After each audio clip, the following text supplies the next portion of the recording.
दृश्य होगा। और इस काम को पूरा करने में सभी जल संसाधन विभाग के जितने भी अभियंता हैं, अधिकारी हैं, मंत्री, सभी लोगों को हम धन्यवाद देते हैं कि एक ऐतिहासिक कार्य जो है वो आज किया गया है। और पितृपक्ष का कल से मेले की शुरुआत है। लोग श्रद्धालु पूरे देश भर से लाखों की संख्या में यहाँ आएंगे और जब ये देखेंगे दृश्य तो वाकई हम लोगों का सीना जो है चौड़ा होगा, गर्व से माथा उठा होगा। और ये नई सरकार बनी है, महागठबंधन की सरकार बनी है, आदरणीय श्री नीतीश कुमार जी के नेतृत्व में बनी है। हम आप सब लोगों को इतना जरूर कहेंगे कि कोई कमी अपने जिम्मेवारियों से हम लोग पीछे नहीं हटेंगे। हर एक कमी को पकड़ करके दूर किया जाएगा। इस सरकार में पुरानी योजनाएं चल रही है, 7 निधि का योजना चल रहा है, जल जीवन हरियाली चल रहा है, या जो हम लोगों की लड़ाई है पढ़ाई, दवाई, कमाई, सिंचाई, सुनवाई और कार्रवाई वाली सरकार देने का, इस दिशा में भी हम लोग काम कर रहे हैं। जहां तक रोजगार की बात हो, नौकरी की बात हो, हम तो इतना ही सब लोगों को कहेंगे कि माननीय मुख्यमंत्री जी ने सारे अधिकारियों को, हर एक डिपार्टमेंट के लोगों को निर्देशित कर दिया है। और हम आप लोगों से बस इतना ही कहेंगे कि थोड़े इंतजार का आप लोग मजा लीजिए। जो काम और कोई कर नहीं पाया वो माननीय नीतीश कुमार जी करके दिखाएंगे। हम लोग की कोई आशा नहीं है। हम लोगों को हम इतना कह सकते हैं कि कोई हमारी इच्छा नहीं है। हमें जो जिम्मेवारी अभी मिली है वही बहुत ही भारी है, तो उसको हम बड़े बखूबी ढंग से, ईमानदारी से उसको हम निभा रहे हैं। और कोई इच्छा हमारी वैसी नहीं है। जब तक नीतीश कुमार जी जिस प्रकार से वो मेहनत कर रहे हैं, काम कर रहे हैं, अभी से नहीं, कई सालों से आप लोगों की सेवा कर रहे हैं और आप लोगों की सेवा करते रहेंगे, इसमें कोई दो राय नहीं। और हम लोग पूरा सहयोग इनको करेंगे। इनके साथ जब एक बार महागठबंधन बना है तो कोई कंफ्यूजन वाली बात नहीं है। हम इनके साथ, हम लोग सब लोग इनके नेतृत्व में आगे बढ़ेंगे, बिहार को एक नए पायदान पर ले जाने का काम करेंगे। और हम लोग तो जुमला नहीं करते हैं, जुमलेबाजी वाली सरकार नहीं है। लेकिन 2014 में जब लोग आ रहे थे, कुछ लोग भारत सरकार में बन गए, उन लोगों ने क्या क्या नहीं वादा किया था। वो लोग कहते थे देश भर की जितनी नदियां हैं उसको ही लोग जोड़ने का काम करेंगे, बनारस को क्योटो बनाएंगे। और आप समझ जाइए, ये जो आज जो काम हुआ है, अगर मुख्यमंत्री जी का विजन नहीं होता तो कोई और नहीं सोचा था। ये इन्हीं की सोच है कि आज फाल्गु नदी में जो है पूरी तरीके से आप जल देख लीजिए कैसे है। और ये बड़ा काम है, ऐतिहासिक काम है। ये बहुत ही समझिए कि इंटरनेशनल लोग जो है कॉन्ट्रैक्टर आए। और ताजुब इस बात का कि भाई कोरोना काल होते हुए भी, 2 साल कोरोना काल होते हुए भी 1 साल पहले इस कार्य को पूर्ण करा लिया गया। अब इससे बड़ी बात क्या हो सकती है। लेकिन कुछ लोग क्योटो ही बनाते रह गए, बुलेटेड ट्रेन चलाते रह गए, हर साल में 2 करोड़ रोजगार ही देते चले गए। तो हम लोग कथनी पे विश्वास नहीं करते हैं, करनी पे विश्वास करते हैं। और कहीं कोई दो रहने, बताओ, पानी के साथ साथ इतना छोटे चीज का भी ख्याल रखा गया कि भैया जो लोग आ गए इस पार से उस पार भी जाएंगे, तो उनके लिए भी व्यवस्था करा दी गई है। और हमको तो अच्छी तरीके से याद है कि पहला मेरा उप मुख्यमंत्री हम बने थे 2015 में, जब नीतीश जी का आशीर्वाद था, सब लोग, लालू जी, सब लोगों का आशीर्वाद हम लोगों को मिला, आज भी है। और आप देखिएगा पहली बार अगर साझा कोई हमारा कार्यक्रम माननीय मुख्यमंत्री जी के साथ था तो सामने जो फ्लाईओवर जो दिख रहा है इसका उद्घाटन हम लोग 2016 में हम लोग साथ करने आए थे। तो आज देखिए कितना सौभाग्य की बात है कि ईश्वर चाहता था कि भाई हम आए और कोई ऐसा कार्यक्रम नहीं था। तो माननीय मुख्यमंत्री जी कैबिनेट मीटिंग में हम लोग बैठे हुए थे तो माननीय मुख्यमंत्री जी बोले कि भाई हम लोग डैम का शुरुआत होने वाला है तो तेजस्वी जी इसमें भी आप चलिएगा। संजय झा जी मंत्री हैं, उनको भी इन्होंने बोला कि एकदम साथ चलना है। तो अब साथ चलना है तो रुकना नहीं है, चलते चलना है। तो बहुत बहुत धन्यवाद। जय हिंद, जय बिहार। बहुत बहुत आभार, धन्यवाद माननीय उप मुख्यमंत्री बिहार श्री तेजस्वी प्रसाद यादव जी का। और अब हमारे बिहार के विकास पुरुष, दूरदर्शिता, ऊंची सोच रखने वाले हमारे माननीय मुख्यमंत्री बिहार श्री नीतीश कुमार जी से सादर निवेदन करूंगी कि इस अवसर पर अपना मार्गदर्शन और आशीर्वाद हम सबको प्रदान करें। माननीय मुख्यमंत्री बिहार श्री नीतीश कुमार जी।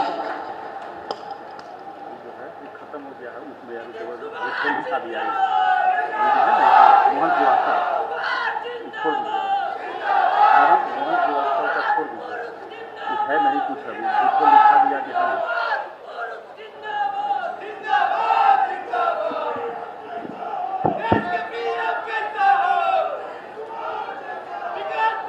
आज के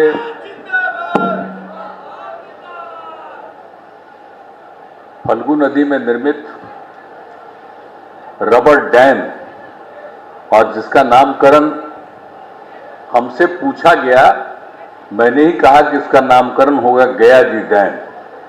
तो आज जो गया जी डैम का उद्घाटन हो रहा है, इस अवसर पर आप सब यहां उपस्थित हैं।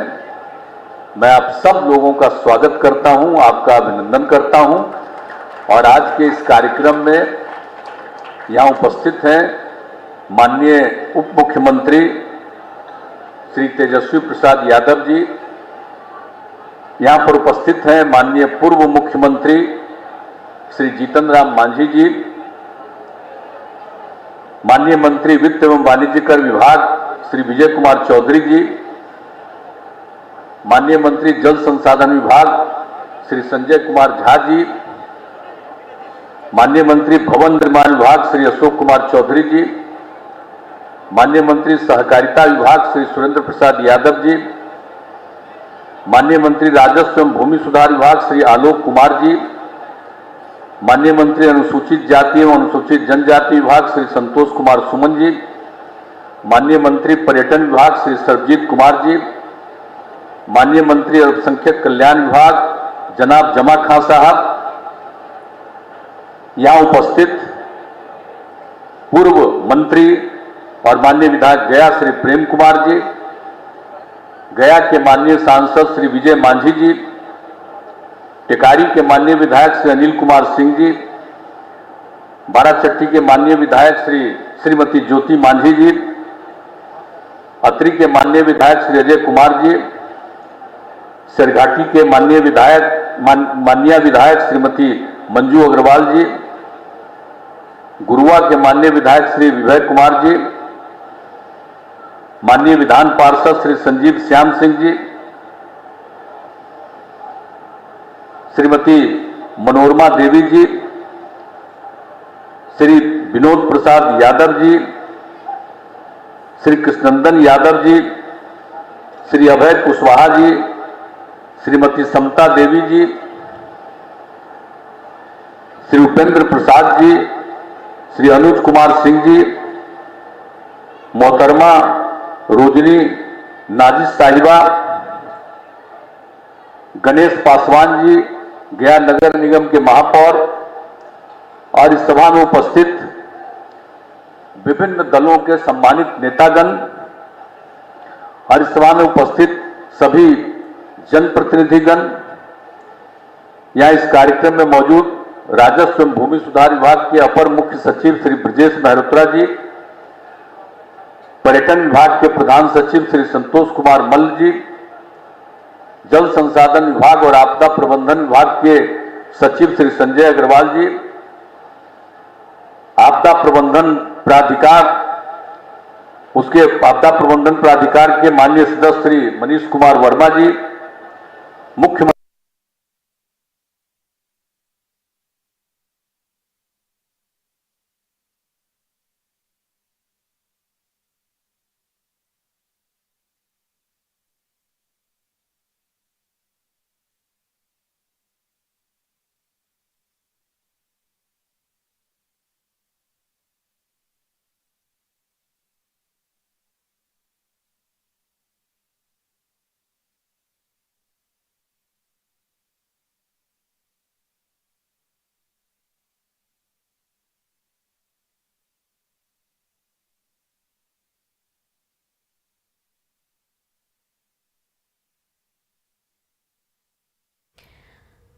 तो आप मुख्यमंत्री नीतीश कुमार को सुन रहे थे। गयाजी डैम के पास 3 से 4 फीट का ये बनाया गया है। श्रद्धालुओं को स्नान, पिंडदान, तर्पण में सुविधा होगी। रबर डैम की खासियत हम आपको बता रहे हैं।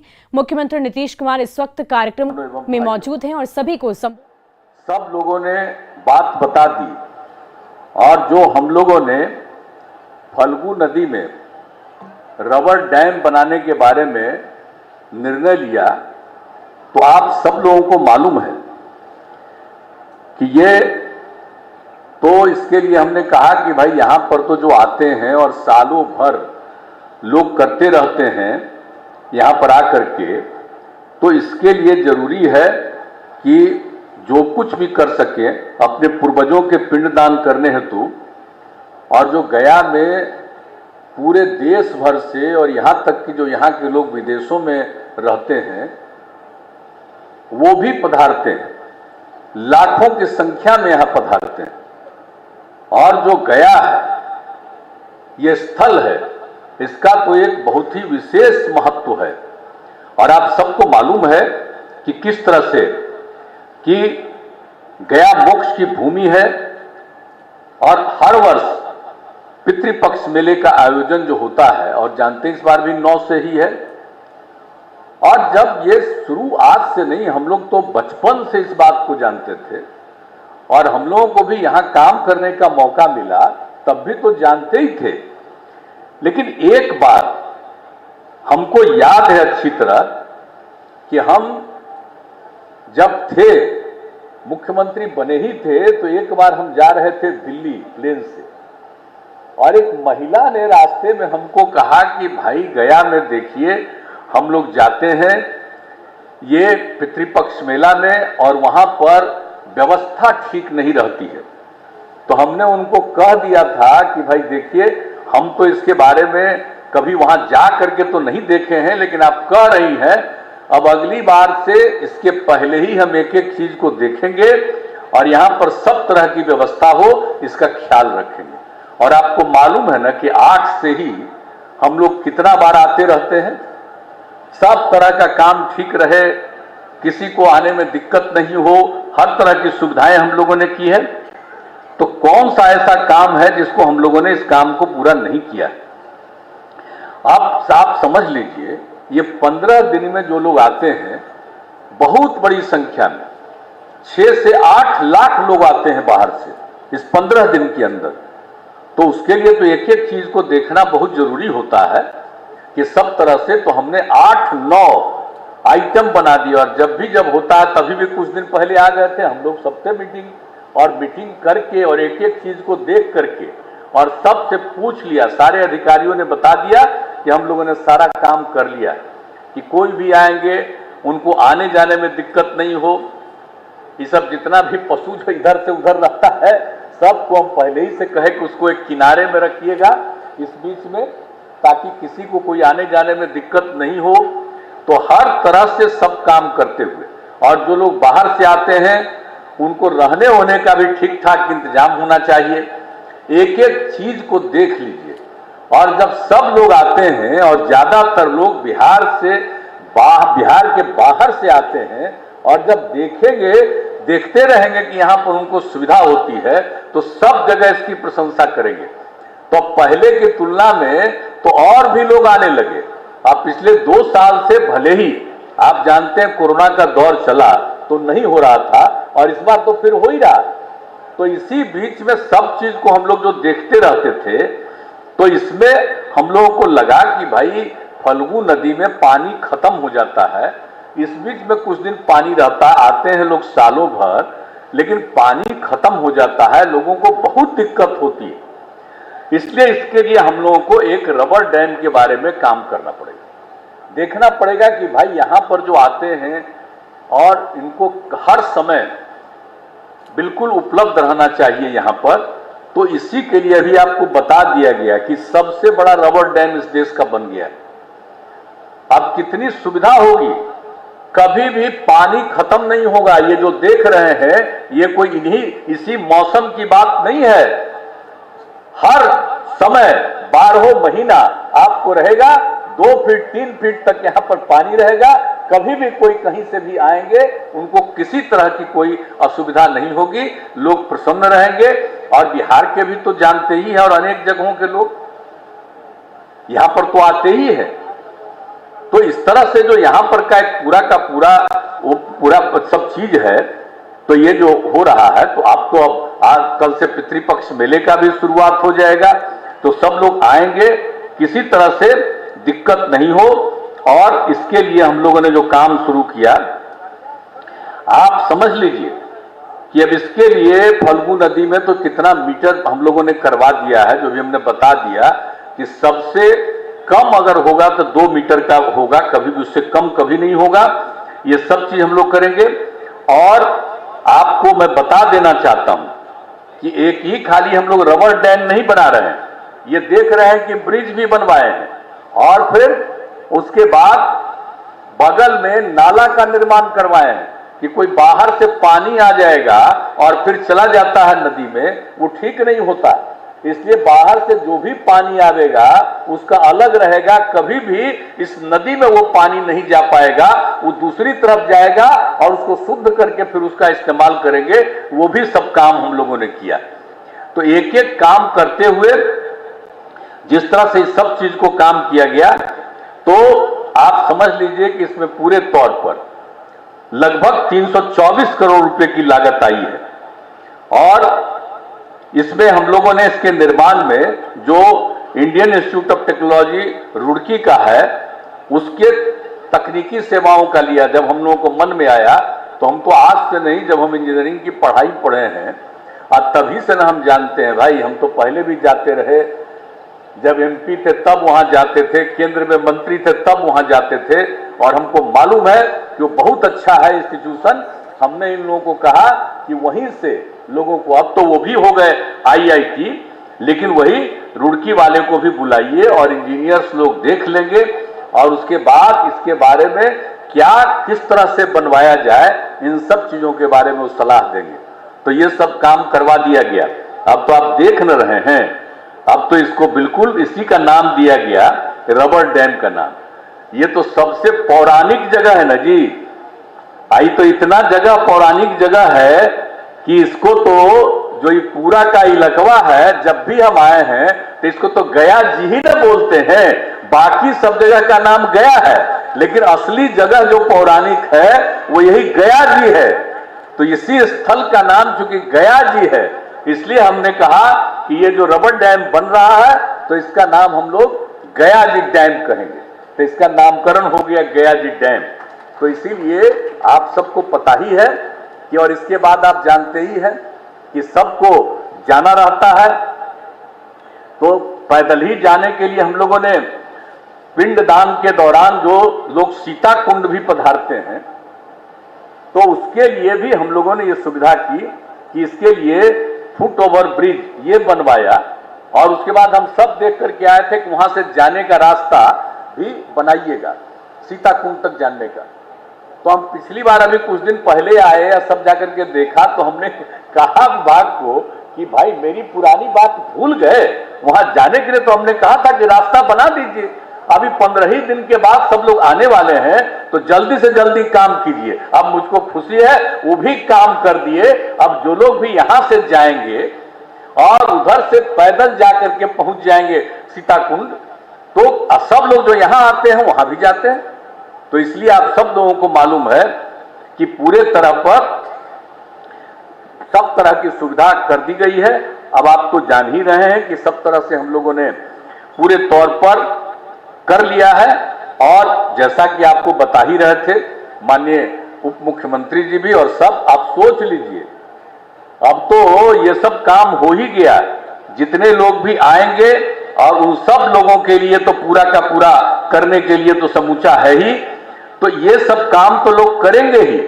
लेकिन जो पूरे तौर पर है आगे भी, अब यहां पर तो हम लोगों को मालूम है ना भाई, जब पहली बार 2006 में आए थे, आते तो पहले भी रहते थे, तो उस समय जो पानी का दिक्कत का पता चला था तो उसी के बाद से हम लोगों ने शुरू किया। और एक बार पहले ही हम कहे थे कि भाई हम लोग गंगा जल पहुंचाएंगे। अब बाद बीच में सबको जो कह दिए थे उसका जो इंजीनियर कोई था क्या घूम घाम करके खत्म किया। तो अभी कुछ हम 2-3 साल पहले 19 में कहे कि भाई इतना दिन से कहे थे, अब काहे नहीं लोग किया, जो हर हालत में हमने कहा। और जो हम लोगों ने एक शुरू किया जल डैश जीवन डैश हरियाली, यानी जल है और हरियाली है तभी जीवन सुरक्षित है। तो जो 19 में जल जीवन हरियाली अभियान का हमने शुरुआत कराया और सब पार्टी की मीटिंग करके निर्णय लिया। ये मत समझिए कि कोई हमारा अकेले का, सारी पार्टियां एक साथ बैठी और सारे एमएलए और एमएलसी बैठे और 8-9 घंटा बातचीत हुई और तब इसके बारे में सारी बातें तय हुई। तो इस सब चीज तय हुआ और उसी में हम लोगों ने तय किया कि बाकी सब चीज तो करेंगे ही, लेकिन गंगा जल पहुंचाएंगे हम लोग। गया में, बोध गया में, राजगीर में, इन सब जगहों पर और नवादा में, तो इन सभी जगहों पर पहुंचाने के लिए हम लोगों ने जो काम शुरू कर दिया है, अब हम तो लगे हुए हैं। और आप समझ लीजिए कि हमको लगता है कि हम तो टारगेट इन लोगों को दिए हुए हैं कि इसी साल हर हालत में, हर घर, गया में, बोध गया में, सब जगह हम पानी पहुंचा देंगे। राजगीर पहुंच गया है, लेकिन हमने कहा कि अभी राजगीर में खाली नहीं हमको पहुंचाना, जब तक गया बोध गया का नहीं पहुंचा दीजिएगा, एक जगह पहुंचाने का मतलब नहीं, सब जगह पहुंचा दीजिए, सारे इंपॉर्टेंट। तो ये सब चीज के लिए हम लोग कर रहे हैं और ये काम भी बहुत तेजी से हो रहा है।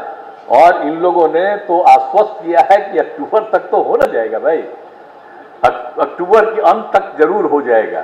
और हम लोग गंगा जल ले करके 4 महीना ही अलग अलग जगहों पर ला करके रख करके उसको सुरक्षित रखेंगे 12 महीना, और सबके घर में हम लोग गंगा जल पहुंचाएंगे।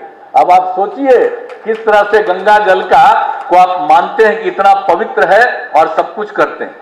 यहां पर भी कोई पूजा करते हैं तो गंगा जल लेके आते हैं। अब तो सबके घर में ही गंगा जल रहेगा, इसलिए कहीं जाइएगा वही पानी पीजिएगा, उसी से अपना खाना बनवाइएगा, उसी से नहाइएगा, और कहीं भी जाइएगा तो आपके घर में ही गंगा जल पहुंचा रहेगा। तो आप समझ लीजिए, तो ये सब काम हम लोग एक साथ कर रहे हैं और इस तरह से सब तरह से सभी लोगों के लिए हम लोगों को पूरे तौर पर है। और आप सब लोग यहाँ पर उपस्थित हैं और इसके लिए हम लोगों को बड़ी खुशी की बात है कि इसके लिए जो कुछ भी यहाँ पर काम हो रहा है कि, और ये सब जो पितृपक्ष मेले की शुरुआत होने वाली है और इसके बाद जो कुछ भी होगा, तो सब लोग जो अपने पूर्वजों के लिए पिंड दान के लिए आते हैं, अब उनको किसी तरह की दिक्कत नहीं हो और सब लोग देखेंगे तो उनको हर तरह से बहुत खुशी होगी और हर प्रकार से